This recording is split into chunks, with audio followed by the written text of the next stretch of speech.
तुम्हारी वजह से मेरा नाम पूरे मोहल्ले में बदनाम हो रहा है। इससे पहले कि और बदनामी हो, हम निकाह करके एक जायज़ रिश्ता बना लेते हैं, उसके बाद तुम अपनी अम्मी को मनाते रहना। देखो बेटा, इस जुम्मे की शाम को अपने 2-3 दोस्तों को खामोशी से घर ले आओ।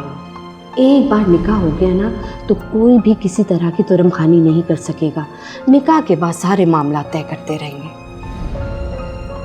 खैर, शरई काम में तुम्हें शर्म नहीं आई तो शरई काम में शर्म कैसी?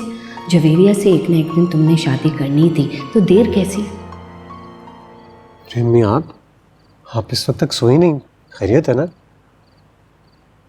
जब औलाद रातों की लंबाइयां नापना शुरू कर दे तो माँ की नींद तोड़ी जाएगी। लोग तो कहते हैं कि बच्चे बड़े हो जाएं तो माँ की जिम्मेदारियां खत्म हो जाती हैं। मैं तो कहती हूँ बढ़ जाती हैं। क्या मतलब अम्मी? मैं कुछ समझा नहीं। तुम्हारी समझ के भी क्या कहने सरबाब। देखो बेटा, मैं समझती हूँ कि तुम जवानी के जिस दौर से गुजर रहे हो वहां पर अपनी ख्वाहिशात पर काबू पाना जरा मुश्किल हो जाता है। कभी कभी तो इंसान बेबस होकर अपने आप को हालात के धारे पर छोड़ देता है कि वो बहाकर कहीं भी ले जाए। लेकिन मैं नहीं चाहती कि तुम कोई ऐसी गलती करो जो तुम्हें मुझसे और इस घर से दूर कर दे। तुम मेरे बड़े बेटे हो और बड़े होने की जिम्मेदारियां भी बड़ी होती हैं, लेकिन बड़े का मान भी बड़ा होता है। तो मेरी बात समझ रहे हो ना? जी समझ रहा हूँ। मैंने तुम्हारे लिए एक लड़की देखी है। मैं चाहती हूँ कि तुम उसे देख लो तो फिर कोई फैसला करो। ये आस पड़ोस की अय्यार मक्कार लड़कियों से तो कहीं ज्यादा हकदार है वो इस घर की बहू बनने के। शरीफ है, खूबसूरत है, बाहया है। ऐसी लड़की घर में आ जाए तो नसीब चमक जाता है। ऐसी लड़कियां घर के बंटवारे नहीं करती, बल्कि खुद घर का हिस्सा बन जाती है बड़ी समझदारी से। मुझे पूरा यकीन है तुम एक बार उसे देखोगे ना तो माँ की पसंद पर राजी हो जाओगे। कल हमने जाना है उनके घर शाम को। जी ठीक है। मैं चाहती हूँ कि फैसला भी कल ही हो जाए। कल जुमेरात है ना?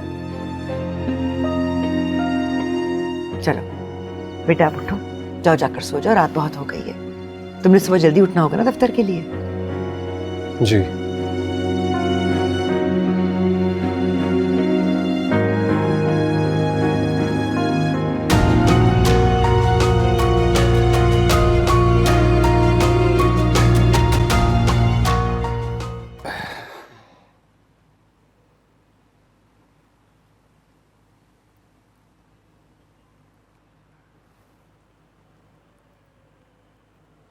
बेटियों के लिए माँ बाप का दिल जैसे दानों भरी तस्बीह होता है।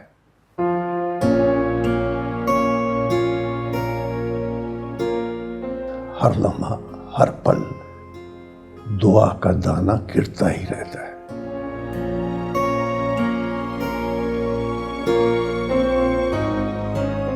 सब माँ बाप की यह ख्वाहिश होती है कि उनकी बेटियों के अच्छे से अच्छे नसीब हों।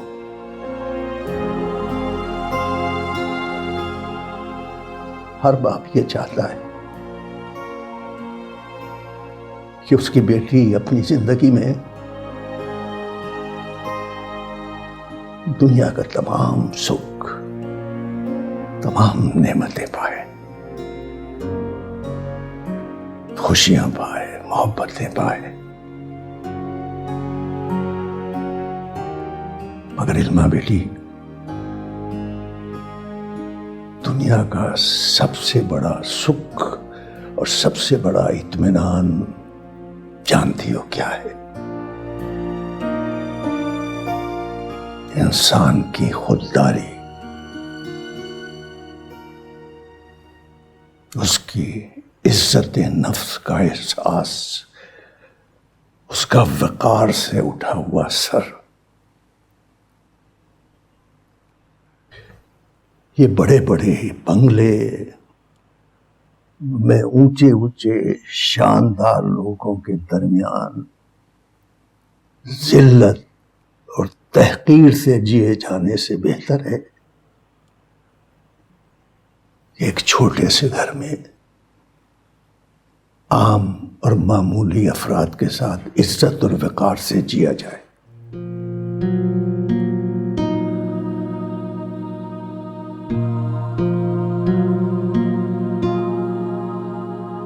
मोहब्बत दुनिया की सबसे बड़ी नेमत है।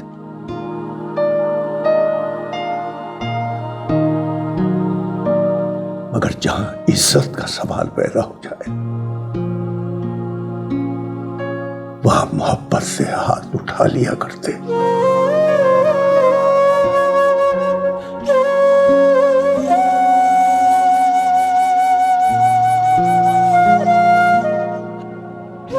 आपकी इज्जत और वक़ार से बढ़कर मेरे लिए कुछ और हो ही नहीं सकता।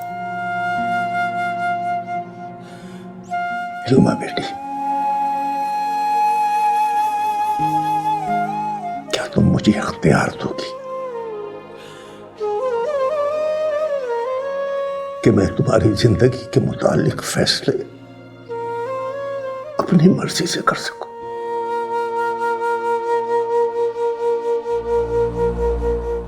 ये इख्तियार पहले भी आपके पास था और आज भी आपके पास है।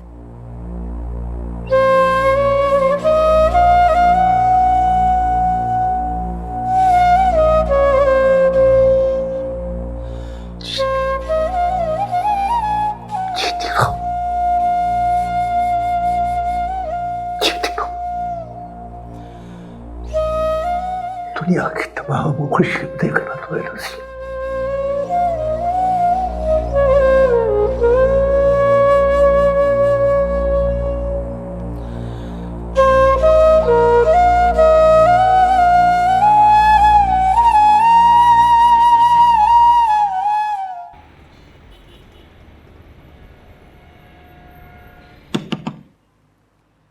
आप अभी तक सोई नहीं? वक़ार अली ने क्या जवाब दिया?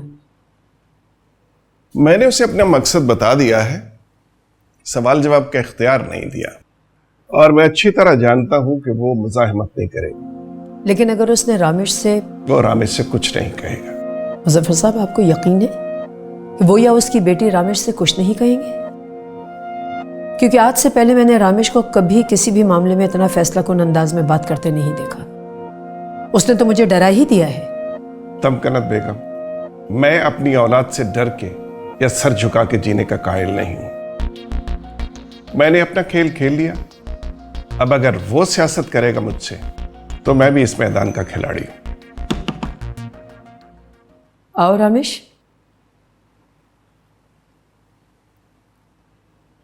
कोई काम था बेटा? हाँ मॉम, काम तो था, लेकिन आप बाबा से बात कर रही हैं। ठीक है, हम बाद में बात कर लेंगे। मैं वेट कर रहा हूँ आपका। कुछ कहना चाह रहा है वो? जाइए, जाके देख ले क्या कहना चाह रहा है।